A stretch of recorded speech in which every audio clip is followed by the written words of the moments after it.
একদিন রাতে খাওয়া শেষ করে আমি যথারীতি বই পড়তেছিলাম আর ছোট বোন রাখি টেবিলে বসে পড়তেছিল। কখন যে রাত ৩টা বেজে গেছে কারো খেয়াল নেই। হঠাৎ বাবা-মার রুম থেকে আওয়াজ আসলো। সেই আওয়াজ শুনে ছোট বোন আর ঠিক থাকতে পারলাম না, কি এক সুখের আশায় অদ্ভুত আচরণ করতে লাগল।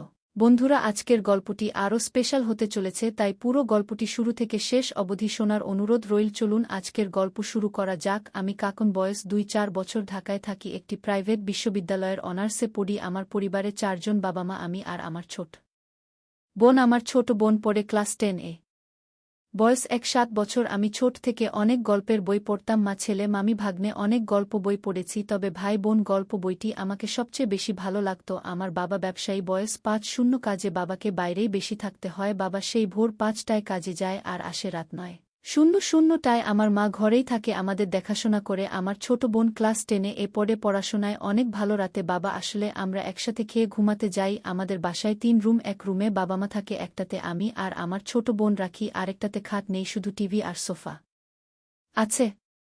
আমার আর আমার ছোট বোনের রাত জেগে পড়ার অভ্যাস আছে। আমি বিছানায় শুয়ে মোবাইলে গল্প বই পড়ি আর হ্যাপি টেবিলে। একদিন রাতে খাওয়া শেষ করে আমি যথারীতি বই পড়তেছিলাম আর রাখি টেবিলে বসে পড়তেছিল। কখন যে রাত ৩টা বেজে গেছে কারো খেয়াল নেই। হঠাৎ বাবা-মার রুম থেকে শব্দ আসলো। আমি বোনকে বললাম, অনেক পড়েছিস, এখন ঘুমাতে আয়। বোন ও বিছানায় ঘুমাতে আসলো। আমি আমার গল্প বই পড়া চালিয়ে গেলাম। পাশের রুম থেকে আসা শব্দ আর বই পড়ে আমি আর থাকতে পারলাম না। আমি বাথরুম এগিয়ে ফ্রেশ হয়ে আসলাম। আমি বিছানায় ঘুমাতে যাব, তখন খেয়াল করলাম রাখি ঘুমায় নাই, ঘুমের ভান করে আছে। আমি কিছু না বুঝার ভান করে শুয়ে পড়লাম। সকালে ঘুম থেকে উঠে দেখি রাখি পাশে নেই, ও স্কুলে চলে গেছে। আমিও ফ্রেশ হয়ে ডাইনিং এ খেতে গেলাম, খেয়ে আমিও বের হয়ে গেলাম। রাতে এসে দেখি বাবা আজকে তাড়াতাড়ি চলে এসেছে। কাল নাকি বাবাকে একটা কাজে খুলনা যেতে হবে, তাই আমরা তাড়াতাড়ি খেয়ে যে যার রুমে গেলাম। আমি কালকে রাতে রাখির কথা মনে করতে লাগলাম আর একটা বুদ্ধি করলাম। আমি ঘুমের ভান করে শুয়ে রইলাম। প্রায় ২টা নাগাদ বাবা-মার রুম থেকে শব্দ আসতে লাগলো। আমি হালকা চোখ খুলে দেখলাম রাখি পড়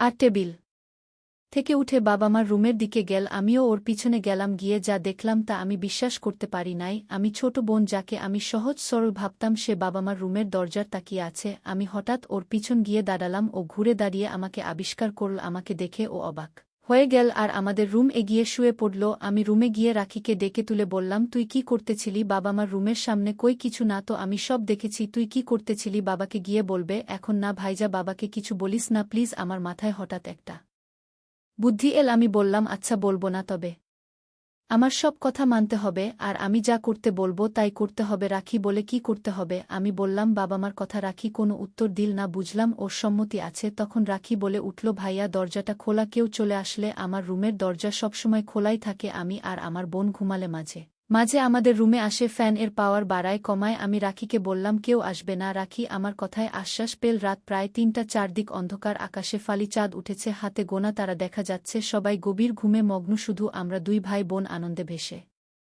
যাচ্ছি। হঠাৎ বাবা-মায়ের রুমের দরজা খোলার শব্দ শুনলাম। বুঝলাম আম্মু পানি খাবার জন্য বের হয়েছে। আমি পাশে থাকা একটা কাঁথা ছড়িয়ে ঘুমের ভান করলাম। আম্মু পানি খেয়ে আমাদের রুমের দরজায় এসে দেখল আমরা ঘুমিয়েছি কিনা। পরে খেয়াল করলাম মা ফ্যানের পাওয়ারটা বাড়িয়ে দিয়ে চলে গেল। মায়ের রুমের দরজা লাগানোর পরেই আমি বোনকে বললাম যে মা চলে গেছে। বোন ও চোখ খুলে আমার দিকে তাকিয়ে একটা মৃদু হাসি দিল। এরপর দুজনে ঘুমাতে যাব। তখনই আম্মুর রুমের দরজা খুল। প্রায় ৫টা বাজে। আম্মু রান্নাঘরে রান্না করতে গেল। আমি আর বোন ঘুমিয়ে পড়লাম। সকাল ৯:০০টায় মা আমাকে ঘুম থেকে ডেকে তুলল। আমি ঘুম থেকে উঠে ফ্রেশ হয়ে দেখলাম বোন আমার কথামতো স্কুলে যায়নি। আমি তো সেই খুশি। বাইরে থেকে একটু ঘুরে বাসায় এসে দেখি বাবা চলে গেছে, ফিরবে ২ দিন পর। আমি বাসায় এসেই বোনকে খুঁজলাম, ও আম্মুর সাথে বারান্দায় কথা বলছে। আমিও আমার রুম এগিয়ে ফোন চালাতে লাগলাম। দুপুর হয়ে এলো, মা রান্নাঘরে রান্না করছে, রাখি বাথরুমে এর সেনানে গেল। আমি রুম থেকে বের হয়ে দেখি মা এখনও রান্নাঘরে। আমি বিকালের জন্য অপেক্ষা করতে লাগলাম। অপেক্ষা করতে করতে কখন যে ঘুমিয়ে গেছি খেয়াল নাই। নড়াচড়ার কারণে আমার ঘুম ভেঙে গেল। কি এক সুখের আশায় রাখি অদ্ভুত আচরণ করতে লাগল। ঘুম থেকে উঠে আমি চারদিকে তাকিয়ে দেখলাম বিকেল হয়ে গেছে। রাখিকে বললাম, মা কোথায়? ও বলল মা ছাদে গেছে। হঠাৎ মেইন দরজার কলিং বেল বাজল। দরজা খুলতে দেখে মা ছাদ থেকে চলে এসেছে। কিরে, দরজা খুলতে এত দেরি হলো কেন? কি করছিলি? আমি তো ঘুমাইতেছিলাম। বেল শুনে এসে দরজা খুললাম। রাখি কোথায়? আমি কিভাবে জানো রাখি কই? মা ও তো বাসায় ছিল। তখন রাখি বাথরুম থেকে বের হয়ে আসে আর মাকে বলে সে বাথরুমে ছিল। রাত ১:০০টায় আমরা খেয়ে নিলাম। মা রাখিকে তার সাথে ঘুমাতে বলল, কারণ বাবা বাইরে গেছে। রাখি বলে, মা আমার অনেক পড়া আছে, রাত জেগে পড়তে হয়, তোমার অসুবিধা হবে। মা বল, কালকে সাপ্তাহিক ছুটির দিন, কালকে পড়িস, আজকে পড়তে হবে না, আজকে তুই আমার সাথে ঘুমাবি। রাখি বাধ্য হয়ে রাজি হয়ে গেল। সকাল 9টায় মা আমাকে ঘুম থেকে তোলে, ফ্রেশ হয়ে নিয়ে নাস্তা করে বাইরে আড্ডা দিতে গেলাম। দুপুরে এসে কলিং বেল চাপতেই বোন দরজা খুলে দিল। ঘরে ঢুকে আম্মু কয় পাশের বাসায় গেছে আন্টির সাথে কথা বলতে। একটু পর মা বাসায় আসলো, আমার দুপুরের খাবার খেয়ে বোন আর মা একসাথে ঘুমালো। বিকেলে আমি আড্ডা দিতে বেরিয়ে গেলাম। বাসায় ফিরতে ফিরতে রাত 9টা বেজে গেল। আমরা রাতের খাবার খেয়ে নিলাম। মা বোনকে আজকেও তার সাথে ঘুমাতে বলে, কিন্তু অনেক পড়া আছে আর কালকে স্কুল আছে বলে বোন ঘুমাতে মানা করে দেয়। মাও কিছু বলে না। মা কিছুক্ষণ টিভি দেখে তার রুমে চলে গিয়ে দরজা লাগিয়ে দেয়। আমার রুমের দরজা রাতে খোলাই থাকে। মাঝে মাঝে মা রাতে আমাদের দেখতে আসে যে আমরা ঠিকমতো ঘুমাচ্ছি কিনা, কোনো অসুবিধা হচ্ছে কিনা। সেই জন্য মা এসে লাগলে ফ্যানের পাওয়ার কমায় বাড়ায়, আমাদের কাঁথা গায়ে দিয়ে দেয়া। রাত 2টা বেজে গেছে। মা গভীর ঘুমে মগ্ন, সারা বাড়ি অন্ধকার, খালি আমার রুমে আলো জ্বালানো। আমি বিছানায় শুয়ে আছি আর বোন টেবিলে পড়ছে। আমি বোনকে বললাম মাকে দেখে আসতে, মা ঘুমাচ্ছে কিনা। বোনও আমার কথামতো দেখে এসে বল, হ্যাঁ মা ঘুমাচ্ছে। তারপর সে আবার অদ্ভুত আচরণ করতে লাগল। এমন সময় মা এসে হাজির। মাকে দেখে আমি অবাক হয়ে গেলাম। 5-6 মিনিটেই সবকিছু এত দ্রুত বদলে যায় যে আমি কিছু বুঝতে পারি না। মা সারারাত কান্না করতে থাকে, বোনও মায়ের রুমে কান্না করছে। সকালবেলা আমি বের হয়ে একটা বন্ধুর মেছে উঠি। আমি আর কখনোই মায়ের সামনে আসতে পারবো না। বন্ধুর মেছে প্রায় 7 দিন, বাসায় কোনো খোঁজখবর নেই। মেসে আমি আর মতি থাকি। মতি আজকে বাড়ি যাবে, ও দুপুরে চলে যায়। বিকেলে দরজায় কে জেম করা না রে। দরজা খুলতেই দেখি রাখি দাঁড়িয়ে আছে। আমি তো অবাক, কিরে তুই এখানে? হুম, কেন আসতে পারি না? তুই কেমনে জানলি যে আমি এখানে? মতি ভাইজা বলেছে। ওহ, আয় ভিতরে আয়। রাখি রুমে ঢুকে খাটে গিয়ে বসো। মা তোকে বাসায় যেতে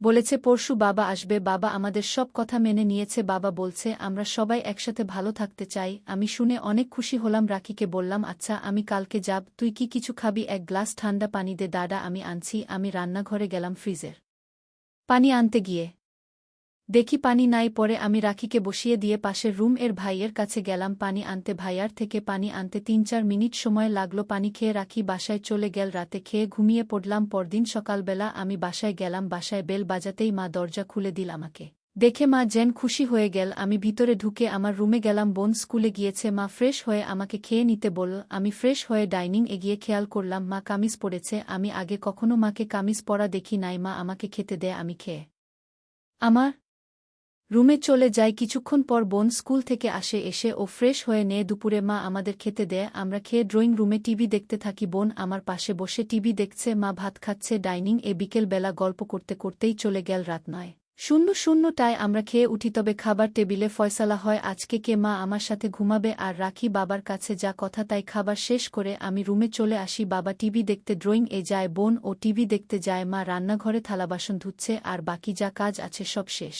করে ঘুমাতে আসবে। আমি নিচে গিয়েও একটু ঘুরে আবার বাসায় যাই। বাসার লোক চাবি এখন আমার কাছেই থাকে। আমি লোক খুলে ঢুকে পড়ি। আমি বোনকে খুঁজতেছিলাম, গিয়ে দেখি বোন আর বাবা টিভি দেখছে। আমি বোনের কাছে গিয়ে বোনকে অন্য সোফায় বাঁচালাম। বাবা বুঝে গেল কি হতে চলেছে, তবে বাবা তাতে মনোযোগ না দিয়ে টিভিতে মনোযোগ দিল। এদিকে মা বাবার সাথে সবকিছু আলোচনা করেছে আমরা যাতে সবাই একসাথে ভালো থাকতে পারি। এমন সময় মা এসে বল রুমে যেতে। রাখি আর বাবা তাদের রুমে চলে গেল। এরপর থেকে আমরা সবাই একসাথে সুখী জীবনযাপন করতে লাগলাম। বন্ধুরা, আজকের মতো এখানেই শেষ করলাম। দেখা হবে পরের ভিডিওতে।